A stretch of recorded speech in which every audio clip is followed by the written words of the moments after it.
The true superpowered king of speed is about to clobber one of these pigeons.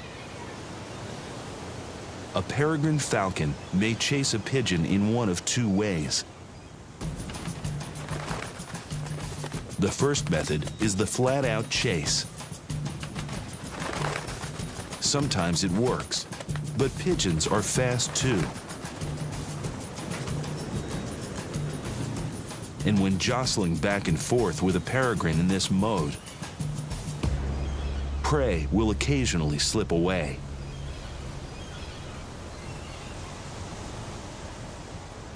When this happens, the peregrine can recalibrate and switch to method number 2.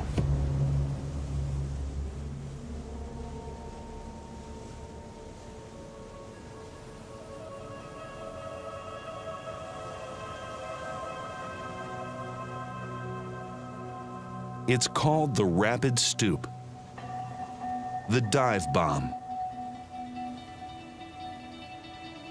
The attack begins slowly, then gradually picks up speed. Its wings tucked in, the falcon is approaching 200 miles per hour.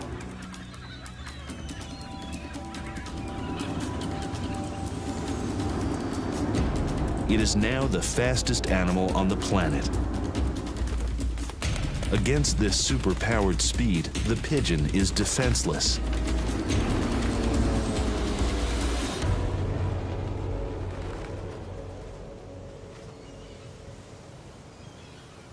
It's tough to hide from an attack like that.